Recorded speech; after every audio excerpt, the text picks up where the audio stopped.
Okay, we're moving forward. So I'm going to clear out this stuff. We've done this. I have a faster way to do that now that I think about it. We've earned those 6 points. The rest of this is stuff. Blast it. I'm literally making a video showing how I don't know how to use my iPad. Okay, we've got 15 out of 50 points now. Question 3. Identify the argument element and explain the function. Okay, so many doctors who recommend investigations or treatments have not experienced them personally. This is 3C. Now, it's this sentence right here. Identify the argument element and explain its function. Many doctors who recommend investigations. This is where you need to have your argument elements. And your spelling. You need to have them memorized. They are as follows. First of all, you have the top 3, which are main conclusion, intermediate conclusion, and reasons. Okay, those are given as argument elements. They are the bread and butter of everything.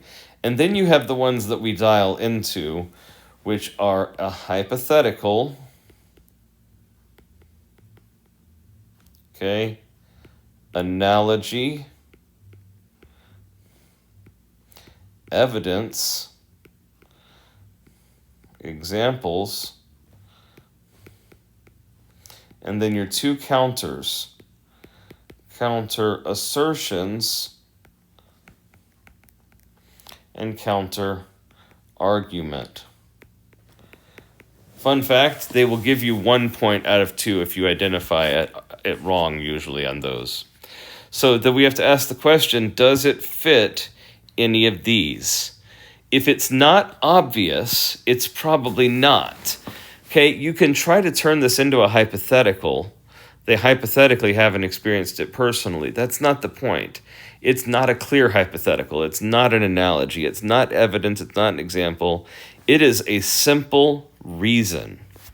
So the answer to 3C, the argument element is a reason. The function, or what does it do?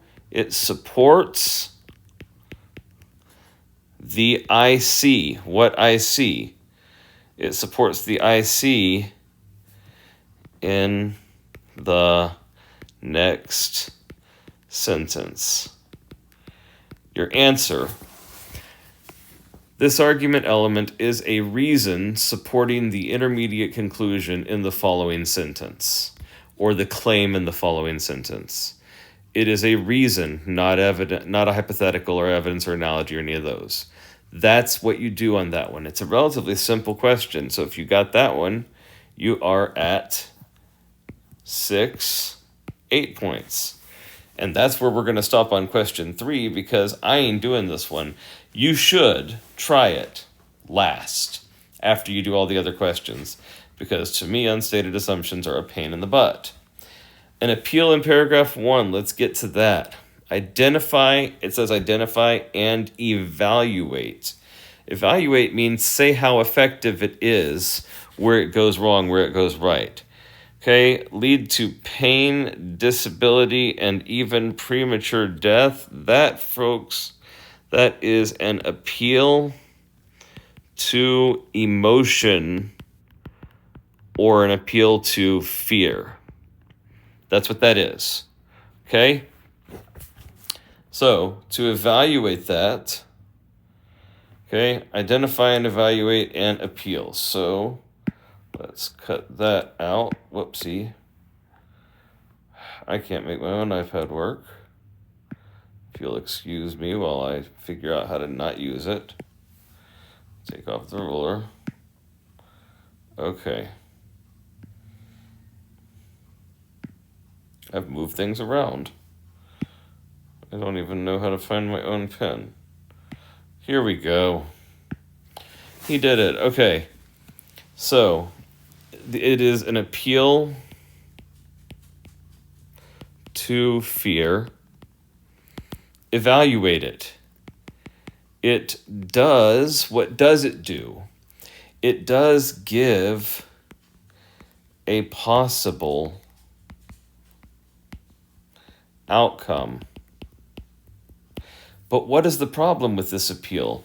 Well, just like people say you shouldn't fly because you might get in a crash, and then people often counter and say, well, you're more likely to get in a wreck on the way home, you know. Making poor decisions about medical treatments can lead to pain, disability, and even premature death. Yes, it can. How often does it happen? Pretty rarely. And in fact, not accepting the advice of your doctor is probably a greater cause for caution. So, it does not support. Their wording is any more than the alternative would. So you would get your marks like this. You would get appeal to fear. It does give a possible outcome. It does not support any more than the alternative would. That's a little more difficult, but it's not too bad. Now, it says evaluate the analogy. Just a clue, if it doesn't say identify, you're not going to get any points for talking about what it is. But it says undergoing an expensive medical procedure, the doctor who recommends it is as unwise as buying an expensive upgrade for your computer because an engineer installs it, okay? So, the 4B analogy about, or an analogy comparing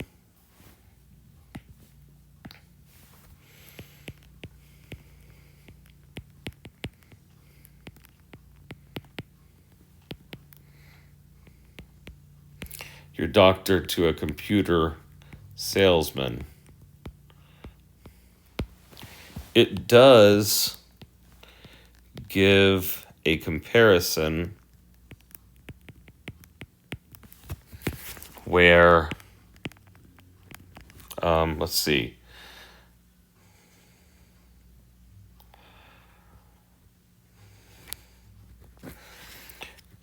You are being given a recommendation,